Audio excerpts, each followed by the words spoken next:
Good morning and welcome to May's edition of Ochre Partner Insights. Firstly, thank you ever so much for spending the next 45 minutes to an hour with us. We are delighted to have you here, as always.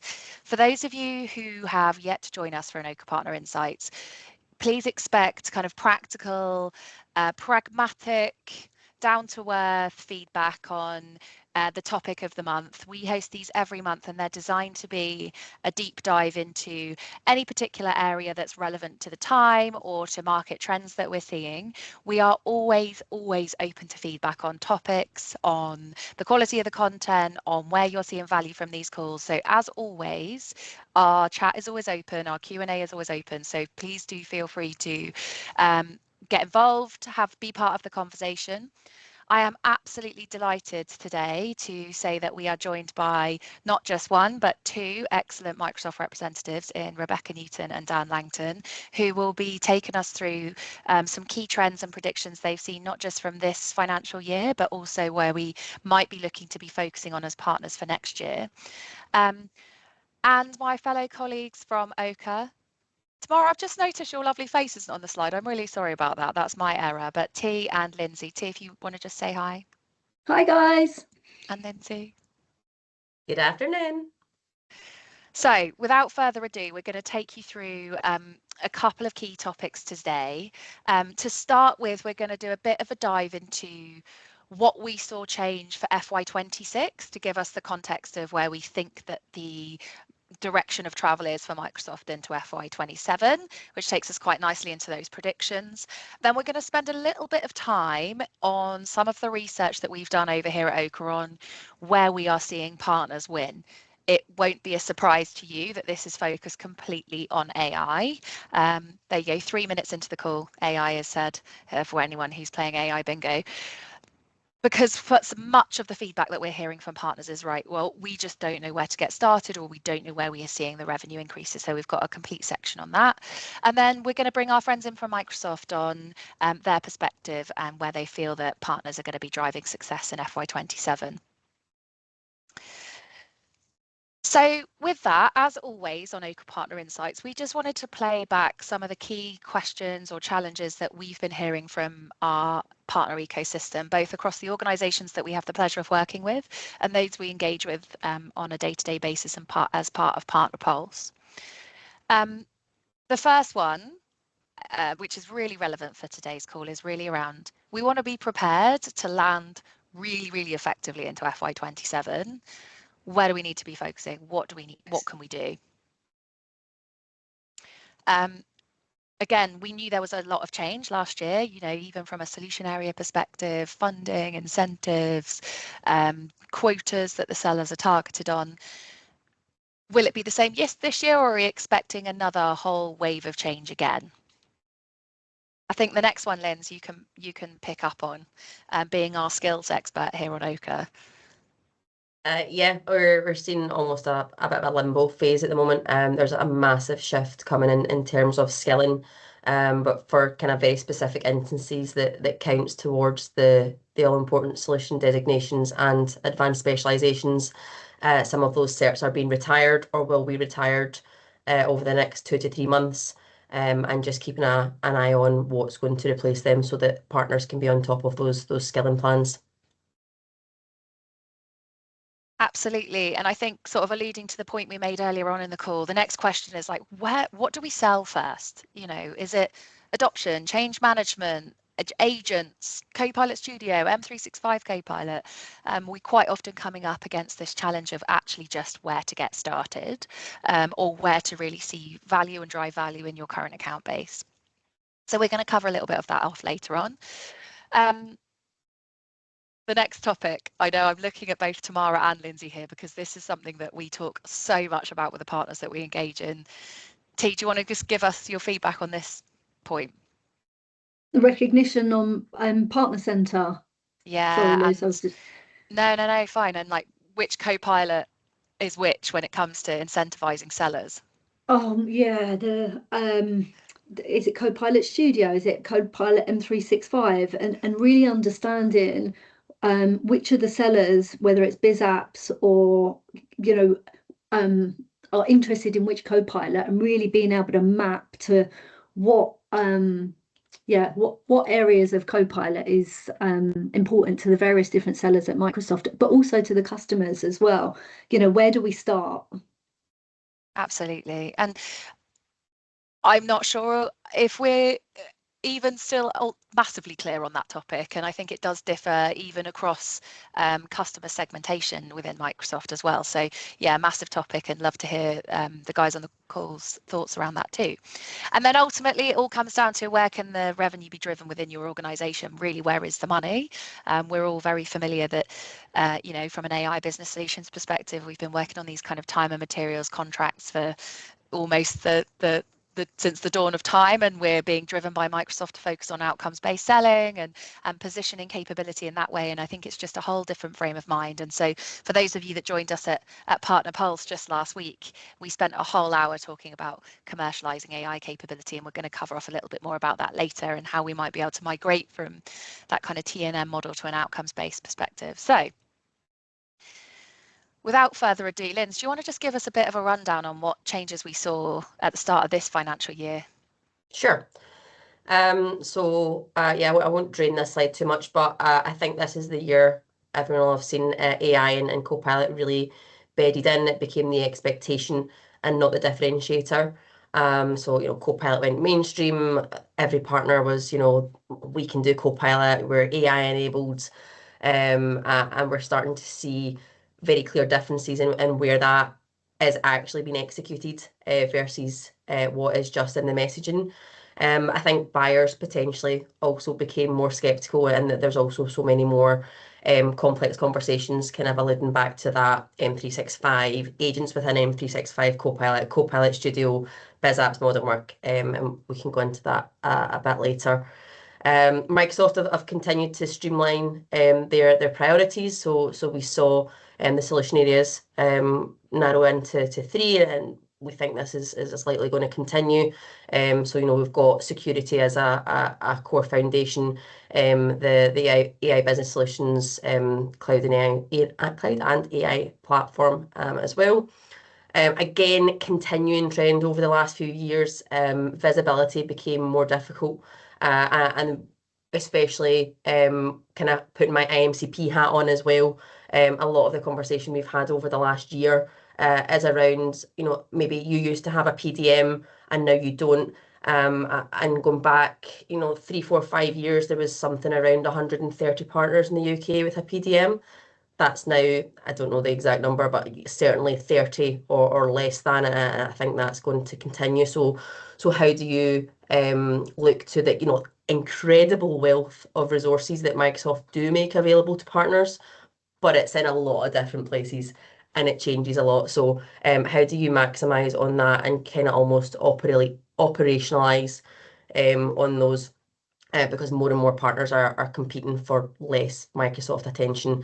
And then that ties into, greater emphasis being put on measurable impact. We see that in the funding with some of the MCI engagements looking at ROI, and co-sale maturity kind of matters even more now. And again, that's just that last point there. Microsoft's looking for consumption. They're looking for usage, deployment, and customer outcomes being a kind of key theme.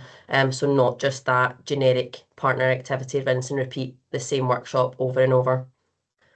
Next slide, please, Liz. Sure.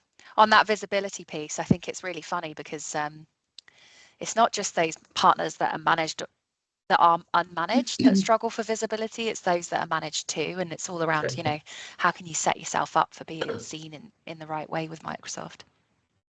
Yeah, so true. So again, just to touch on each of these and jump in if you get any comments, but I think that AI embedded, not as a decoration. So partners are going to need to have repeatable AI offers, industry context, and again, measurable outcomes, I think is going to be my buzzword of today's session. So those generic Copilot workshops, they're not going to cut it anymore. Deep specialists are going to win more. So again, have you got a use case specifically in-house and in legal? Is it in SMB? What do you do and who do you do it for? And do it well. And there's so much less appetite over the last few years for that we do everything broad generalist type of partner. The ecosystem kind of continues to mature, and that collaboration aspect matters more and more. So, Microsoft, I've always been really strong advocates of partners building together, co-selling together, and delivering that end-to-end piece for customers. I think it's, I don't want to say impossible, but near impossible for a single partner now to own AI, security, data adoption, governance, change, services, IP, the package offerings. So I think the partner of the future looks more like software enabled services rather than that pure play consultancy. Another one, and anyone who knows me on the call knows how much I love Partner Center, incentives guides, all of the programmatic side of Microsoft. But we're really seeing that operational maturity becoming a differentiator within partners. There's so many partners that underutilize it, or maybe just don't put the focus and the guardrails around it. Make sure that that everything within Partner Center has an owner. There's so many different areas in there. Again, you could end up spending a whole lot of time in different areas, and I certainly do.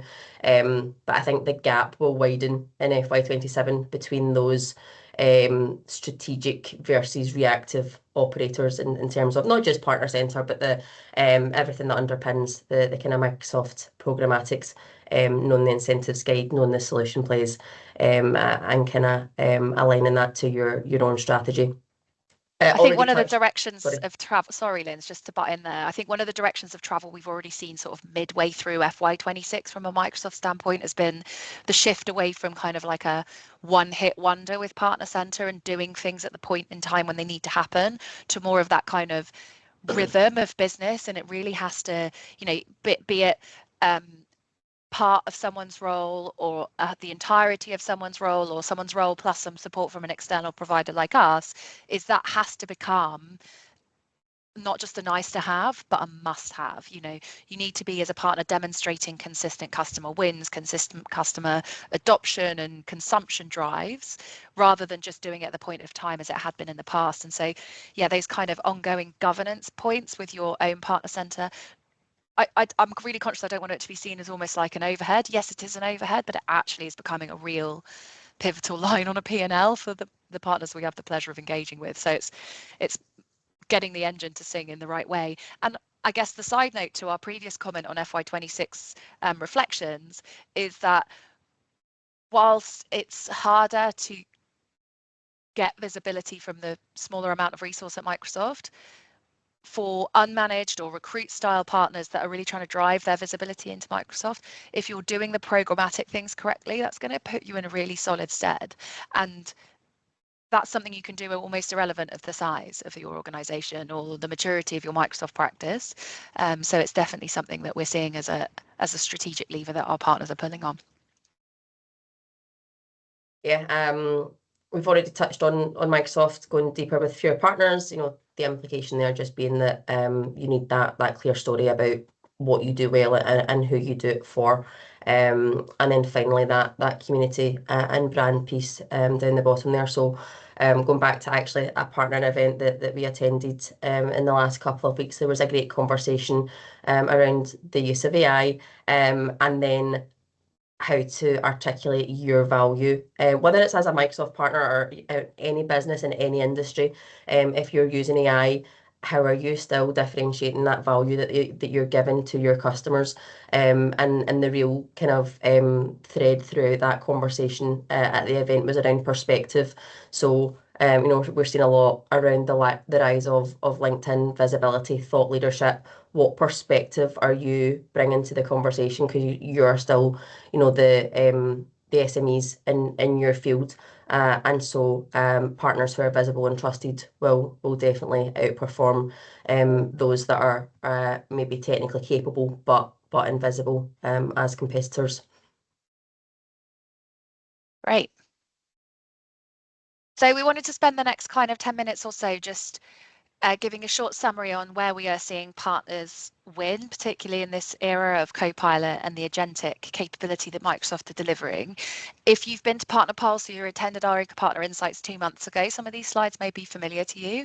And as I say, they're based on the research that we've conducted over the last 6 to 12 months. So I guess it's kind of like key top level themes. We're seeing partners now win against selling on execution or outcome, as we keep saying, not just on an excitement. So to reiterate some of these points we talked about, no longer are the kind of using the fixed price activity based pots of funding or your investment into delivering proof of value or proof of concept or agentic envisioning type workshops. We're more seeing now prioritizing, actually rolling out productionized agentic models or capability, as well as adoption and change. And I feel like I'm a bit of a broken record on this topic, so forgive me if you hear me say adoption and change management another 37,000 times in this call. But it feels as if, not only is that going to be a nice ongoing engagement style model for partners that are struggling to adapt technically and don't necessarily have the skills to pivot immediately, but it's actually going to help you to identify key other opportunities within your accounts that might sit outside of Copilot and might sit more in a line of business solution or a security capability, but you're giving you that authority and that agency to have that conversation with your customer by wrapping your arms around them. Now, I will just back this off by saying that, the skills and the capability required to drive an adoption and change management workload within a systems integrator business or even an ISV is not necessarily something that's just going to happen overnight. And actually maybe partnering is the right way to go with those that have got, the kind of relevant pro-sci capabilities and understand the kind of human psychology and behavioral change behind adoption and change management. But nonetheless, it's certainly a key area where we're seeing those opportunities increase and drive revenue for our partners. And then that kind of pro-term intelligence piece, which is, if the key objection your partners are coming to you with is, well, our data's just not in a good enough spot for any value to be derived from an agentic capability or just Gen AI in general, then actually, what can you do as partners to help supplement their own data? Can you help them to infuse that data with models that or capability you might already have? And that's certainly something we're seeing. And I know, for those of you that have had the pleasure of speaking to Nigel within the Oka team, he often refers to the Palantir model, where they're really infusing their customers' agents with their own data sources to help get over that key objection. Now, we have pulled together a kind of top 10 AI offers where we're seeing partners win today. And you'll be pleased to know I'm not going to go through all of these 10, and you will have access to these slides after the call. So feel free to go and dig at these at your own leisure. But there are a couple that I really do just want to pick out. Number one being the first one. So that kind of security and governance starter pack. If you are a security partner of old and you're familiar with Purview and all of the other benefits of the Microsoft security stack, E7 and all the capability that comes with that, how are you positioning your services alongside the AI conversation to talk about applying governance and guardrails to your AI implementations or your customers' AI implementations? Definitely seeing that really spiking. And again, from a partner to partner perspective, we're seeing lots of really nice joint partner go-to-markets around security plus AI. Because again, we know that Microsoft are really keen on partners staying in their lane and not trying to be all things to all people. Lindsay said it a couple of times already. And so if security is your bag and you're able to have that influence over perhaps a Dynamics partner or a data and AI partner or even a competitive solution area perhaps, make sure that you've got a really coherent story about that governance and the guardrails that you're deploying to help customers drive consumption of AI at scale. Now, from the rest of these kind of AI offers that we're seeing, a couple I wanted to pull out on is that customer service AI. Contact center as a service is, an ever increasing subject area that we're seeing our partners looking to expand or partner into. And with that, layering over the capability that the Copilot agents can offer onto that contact center as a service, or even competitive contact center with Copilot layered over the top, is absolutely a really key AI offering opportunity area. I think particularly as we move out of this efficiency era and into an optimization, target operating model adjustment era that we're kind of migrating into now from an AI standpoint, given that our contact center and our customer service AI capabilities are forward facing, our customers are consuming these capabilities, it's really increasing in its popularity, because it's really helping to drive that operational model change that organizations are looking for to really derive the value from their AI investment. The final point, I don't want to labor this too much, but I think there's not enough focus put on actually making sure customers are getting their data layer right and ready as a foundational AI lever. And so whilst, we have said already in several other calls and in this one that absolutely getting an agentic industry specific workload specific solution live is great, and that's absolutely where we're seeing value right now. Getting that data readiness sorted may seem like not a massively sexy job to do, but absolutely is where we're seeing lots of investment going. And so I know there's many data and AI partners on the call, and so making sure that there's that offering, even from a metadata tagging in SharePoint perspective, to help get over the objections of governance and data clarity, and am I leaking the crown, am I leaking all the gold in my kingdom out to my competitors, is absolutely where you should be focusing your efforts. And then, ultimately, point 9 is where we see Nirvana, as I briefly alluded to earlier, industry packaged, industry specific, workload specific agentic solutions that can be deployed immediately are absolutely where we're seeing growth immediately right now. Even if we'd have done this same call 3 months ago, we'd have been saying it's probably coming in the near future, and we're not sure whether organizations and customers are ready to consume these industry specific agents. That narrative has changed, as I say, even in the last 3 months. So for those of you that have got industry focused customer areas, how are you looking back into those accounts and understanding how you could be mining industry narratives, vocabulary, workloads, user stories, agentic optimization capabilities, and playing that back into the go-to-market of your organization? How can you build accelerators around that? So with that, we just kind of wanted to summarize where we see not just where the market need is now, but the difference between that market need and the capability that's already established within our customers, our partner customers.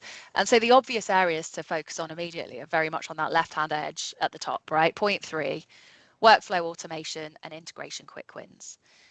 We quite often joke here at Oka that many of the AI work customer user stories that we see are actually like sparkly automation. They've got a little bit of Power Automate plus perhaps some Copilot agents sitting on top of them, and that's great. Let's see how we can land and surround on the already well established Power Platform or Dynamics environments, or even incumbent solutions that your customers have already got, to add those sparkly AI capabilities and old school kind of automation on top of those brownfield environments. But then moving slightly more into the middle around that, where there's still some capability to be built, but where the opportunity really is, as I talked to earlier, is around that customer service AI piece, layering on customer facing responsiveness directly within your own environments. And then, ultimate nirvana, but where it's furthest off, but where the opportunity really is most valuable, is the proprietary data model and building product around bringing that model of data, adding that agentic layer over the top. Cool. T, do you want to just take us through these kind of how we're seeing the new business and account management style sales ladders working? Yeah, of course. So we're seeing our partners really working with businesses and accelerating AI usage when it reduces risk and increases revenue and improve service levels, not just individual personal efficiencies. Like we've been doing that for the last, I don't know, 12 to 18 months. And yes, we can write smarter emails and remove spellings and things like that, but we're actually seeing it's moving forward now, way beyond that. Businesses are wanting to invest in the outcomes, as we said. Depending on where you are as a business and where your partners focus, what we advise is that we identify some offers that you can take into your customers. You want to start with 3 or 4 really. One of the initial ones are going to be land and expand with low friction entry points. So start with a focused engagement such as AI readiness and safe rollout of services that reduce the customer risk or demonstrate quick value is going to be really important to establish trust early on. And then once you've done that, you can expand through measurable business outcomes, building on the initial success and identifying the automation quick wins, and improving the specific line of business opportunities and workflows. And again, the key here is so important in identifying the visible ROI. Why are we doing it? What are we using AI to do? And importantly, create a repeatable growth model. Each phase should naturally move on to the next conversation, turning isolated projects into ongoing customer journey rather than one-off engagements. But it's really important to understand where you are as a business so that you're able to help your customers' businesses move forward as well. And the customer one from or customer 0 from 18 months, 2 years ago is really coming into fruition now, because we're seeing the partners that have heavily invested themselves are able to really, really help accelerate their clients. So slightly different between new business. Obviously, for businesses that you're already working with, it's deepening the value with existing relationships, beginning with the AI governance, the security readiness, and the visibility co-pilot and AI visibility assessment to again reduce the risk, while identifying opportunities hidden within the customer's estate. Before then expanding adoption through targeted enablement. Again, Lucy mentioned this earlier, making sure that adoption and role-based training and value realization activities that help users move from experimentation to genuine measurable business outcomes and impact really helps drive the adoption. And enablement is just fundamental here. And then looking to scale through business process and transformation. Find the quick wins and the line of business opportunities and broaden the engagement as you go, increasing your wallet share and creating long-term reoccurring revenue opportunities, which is what we're all looking for. But just before I hand on to the next slide, as Lucy said, the most important thing to do is, what are the industry challenges amongst your clients? What are the agentic solutions that are going to make real and repeatable progress for your clients that you can then replicate? So yeah, I think they're the things. Have some offers, make sure you're really clear, and then take them to market. Superb, T. Thank you for that. Well, as always, we try and do our best to bring the best minds in the Microsoft land to bring their perspective to this kind of conversation. So with that, I'm delighted to welcome Rebecca Newton and Dan Langton onto the call. Guys, would you just take a minute to introduce yourselves, tell us a bit about your role, and then we'll get your perspective on this whole conversation. Next, you want to get going? Yeah, no problem. Hi, everybody. Lovely to see you all on the call, and thanks, Lucy and the team for inviting us. So, as you know, we've had quite a few changes at Microsoft recently. So, one of those is the different roles and how we support and work with our partners. So, a new role that was set up was the PSS role, which is the Partner Solution Sales Specialist. So, we love an acronym. But that basically means across AI business solutions, I will specifically focus on SMB customers, which again is really just our our unmanaged customer base. So there's huge potential in there. Some big size kind of customers, but they're just not necessarily spending yet with Microsoft. So that's how typically we class out SMB. So for me, there's high growth, high potential in that unmanaged space. And then as a PSS, I will sit between, for me, it's business solutions. So our biggest kind of AI business solutions partners across UK and Ireland, and work with them on pipeline opportunities, funding, and also support on customer opportunities. Great, thank you, Rebecca. Hey everyone, great to see you all. Great to be here. My first one of these, so really good to hear the predictions. Just to introduce myself, I'm Daniel, and I run our AI business solutions organization for Europe, Middle East, and Africa. I'm biased. I think it's a pretty cool job because I get the best of, I think, our technology stack in my patch. So it's all of the stuff around M365 Copilot, our Dynamics business, Copilot Chat. And then how we weave all of that together with great agent scenarios. So a lot going on in this space, which makes it for a really fun and rewarding time to be in this business. My role is all about how we bring the best capabilities into EMEA. So how we get customers ready, how we think about our partnerships across the board, and then how we work with each of our operating units across EMEA to make a success as we bring things to market. Superb. Well, thank you so much, and thank you for taking the time to bring your insights to the Oka Partner Insights crew. So I guess open floor now. Feel free, guys, to put any questions in the chat, and we'll do our best to make sure that they're answered. But I'd love to get both your perspectives on how partners are showing up best to Microsoft, and any kind of reflections on some of the content we've taken the guys through today. I don't mind who goes first. Go on, Dan.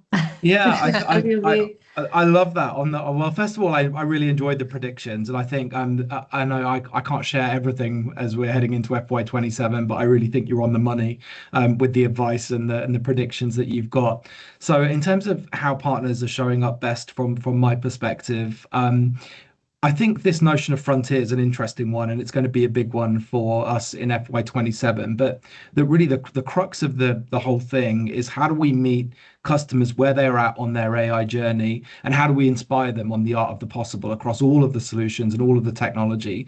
And that really starts with great conversations. So I think from my standpoint, the best partners are the ones that are able to not only just meet their customers with where they're at on their journey, but also to inspire them on where they could be. What's the art of the possible? What's the potential, as you mentioned? And Tamara was saying, what are the great industry use cases? So how can you inspire them to be the best they can be with AI, beyond the personal productivity scenarios that we saw dominate over the last 12 months, beyond sort of single functional opportunities for AI, into something bigger than that. And the best partners are the ones that were able to really think through business model reinvention and to push on the big thinking that is a lot harder. But I think the rewards are a lot greater for partners that are able to do that, either themselves or through partnership. And that is another theme I think that will become even more important than it already is. I also think the best partners are the ones that are able to figure out some of the complexity of Microsoft. And I know and recognize we don't always make it easy. But at the heart of this, we've got sellers that are trying to sell things. We've got marketing teams that do marketing, and it's a relationship business. So the good ones are the ones that are showing up in a way that is clear in terms of what the unique value propositions are that you bring, what the customers are that you're looking to target, and that build those relationships into trusted relationships over time that really differentiate in our sellers' mind. So as they think about an opportunity, it's really clear the portfolio of partners that are going to be right for them. And then I think just make the most of it, because the investments are still there. And one of the things I can tell you for sure about FY27 is partners are still right at the heart of it. I've had a whole week in Redmond. We were talking about our strategy, and every single session talked about how much, how can we do more with partners? How can we bring partners in earlier to the thinking? How do we evolve with partners? So this whole with partners business thing, it's, it will remain absolutely critical. And for my business, so AI Business Solutions, we're actually increasing the investment that we're putting into our levers, because we know we're about to head into a period of complete transformation as we launch some of the new technologies like co-work that are completely going to change the game. So we really need partners with us on that journey. So that investment, you will see more. So I think the smart ones, back to the question, are the ones that can figure this out, figure the rules of the game as they change, and get on the bus and really push us for a great partnership. Brilliant, brilliant. Thanks, Dan. I think just to build on that as well, just more on a kind of a practical day-to-day working with partners. I think there's a couple of things that we look for and we track. So one is, we've talked about customer zero, but what does that mean? And that means partners getting the designations, getting the specializations, using the internal use rights, using the licenses that's available to them through the designations, and really leading with that story, making sure that every seller has their own co-pilot story that they can take out to their customers and their prospects. So on a practical level, it's really kind of that, that customer zero, but using the designations and then all of that discovery, that storytelling, that art of the possible. Use our funding programs and build them into your opportunities. Talk to us about those opportunities and use the funding programs to help deliver those with customers. So they're two really kind of key metrics as well, I suppose, that we look at and go, okay, which partners are using our funding programs, which ones are using the designations, and actually being able to talk about that customer zero journey that they're on in a real life kind of practical way for customers. So they're kind of really two areas as well. And I think that frontier designation as well will continue into FY27, and that will be another area where we'll be looking for partners to invest in that frontier designation and look at how they're building their skills internally and the stories and the customer references around that. Fabulous. Thank you, guys. I think lots of things resonated for us there. Lots of nodding heads in the Oka team, particularly around the getting the programs right. That you just have to earn that right to have a seat at the table. So great to hear that that's still going to be a key focus. I guess I'd love to hear some, inspirational, where you've seen some real partners win in some scenarios, if you've got some to hand.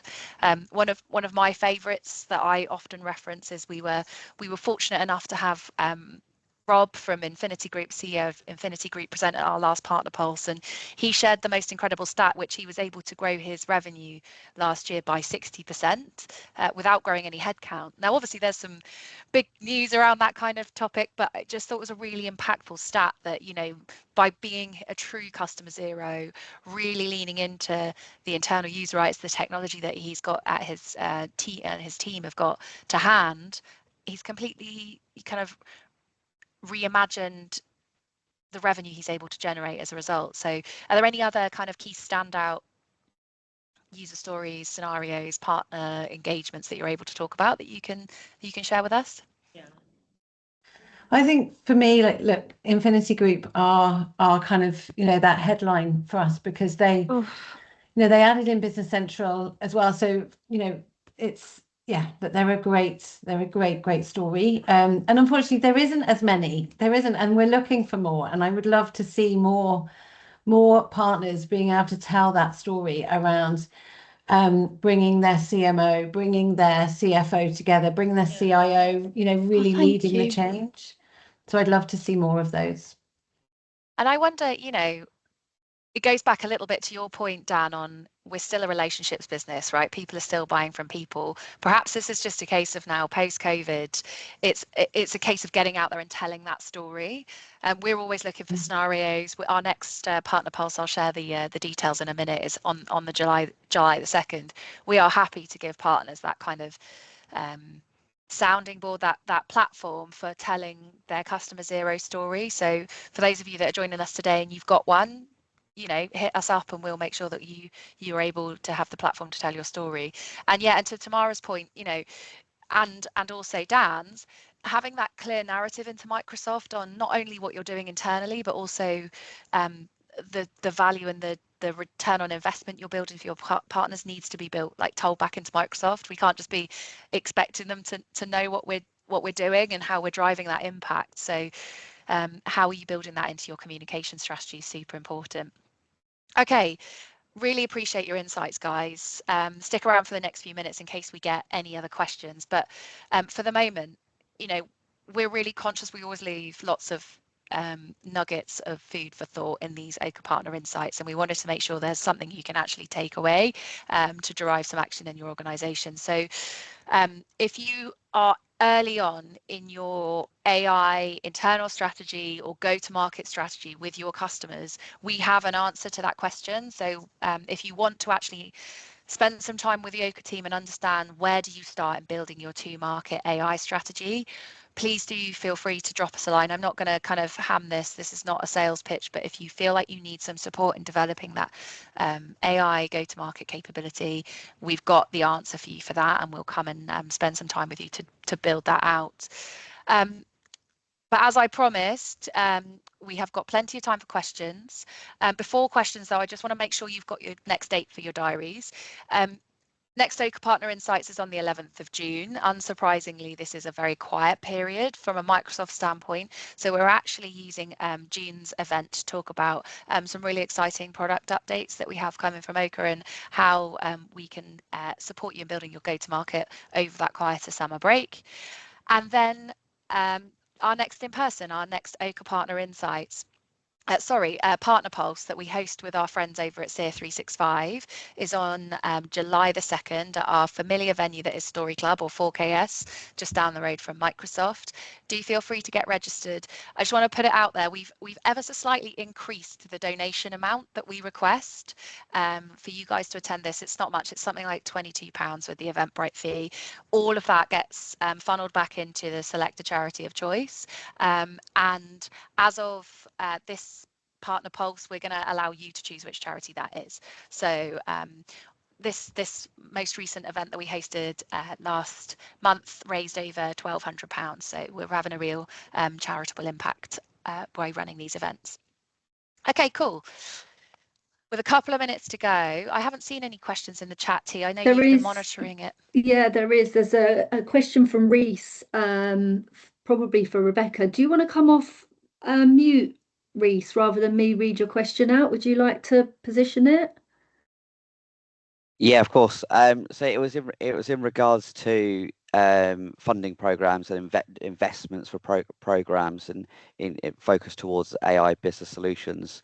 I know in FY26 we've done there's been a number of different programs available for driving Copilot and Power Platform adoption in that AI space, but a lot of those programs have probably been geared towards 500 plus organizations, maybe more of that SMC sort of plus customers, or maybe the larger SMB.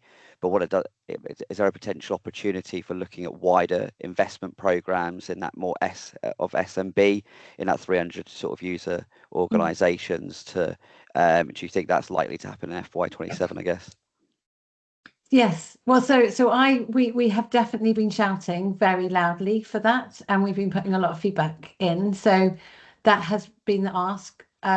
So actually, it's probably Dan. I don't know. Again, yeah, I'm not sure how much we can share at this point. First of all, thank you for asking the question. This is absolutely one I thought would be top of mind for you. So one of the efforts we're going to try and bring in FY27 is simplifying the vast number of programs, offers, structures that we have, and unifying them across all of our segments. So you can very quickly identify what is available at exactly what number of users. So yes is the answer. There will be more to cater towards smaller customers. The consistent across all of them will be a lot of them will move away to focus more heavily on ongoing consumption. So everything you've heard today on usage and driving consumption and driving change management, you will see that mirrored and reflected right across the board, from our smallest incentives to the largest ones for enterprise customers. So we're going to be aligning where we invest with how we go and drive that ongoing relationship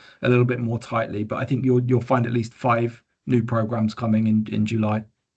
Perfect. Awesome. But Thank actually, you. to add to that, consistency as well has been a big theme, because we know that there was a lot of change there. We know there was a lot of programs. So I think we're also going to try and kind of minimize as much change as possible to keep it as consistent. Perfect. Sounds good. Thank you. excited to get stuck into those new programs when we can. Absolutely. We've got a couple of other questions here that you may or may not be able to answer, and if we can't answer them now, we'll for sure revert. Will there be a UK partner FY27 kickoff in person at all? I can take that one. So, and it's a good one actually for me to get a bit of feedback from you as well, because we're still in the kitchen cooking up what this looks like. We are favouring a strategy that sees more touch points over the course of the year than one big bang moment right at the start. So we've sort of got two schools of thought right now. We're thinking, do we do a big bang SME and C moment, and then a similar one for those partners focused in the enterprise? Or do we favour this more sort of community management type approach through the year to create more opportunities for more partners across more areas? So that's where we're leaning, to be honest. Feedback welcome in the chat, or please do drop me an email on what you think would help you and your business. But there will be in-person elements for sure. Superb, thank you. Interesting question from Leah as well. Thank you for both excellent questions. Will it be possible to have both an enterprise and SMB version of the solution designation for partners that work in both customer bases?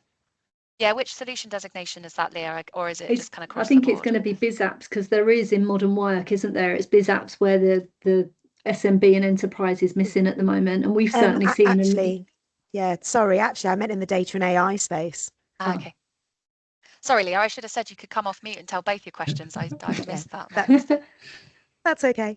But no, I actually mean, we've talked a lot about, obviously, data and AI on the call, but it's really difficult if you have a customer, 2 or 3 customers in SMC, and because you've attached to them through partner admin link, you now can no longer service that SMB base with the funding, and it just, I can only assume it's a platform issue at the moment. So what I'm hoping somebody's going to say to me is there's a team of very, very active developers fixing it.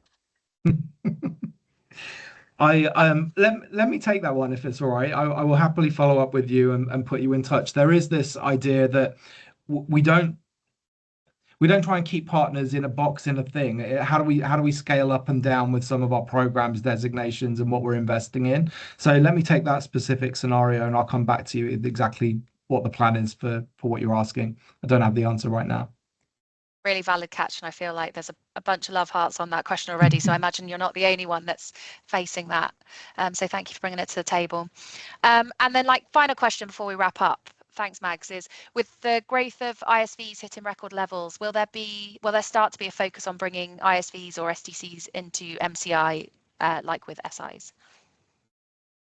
Yes, I can take that one. Yes, absolutely. So what we want to do is try and break down the barriers, bring more cohesion across how we're thinking and how we're partnering.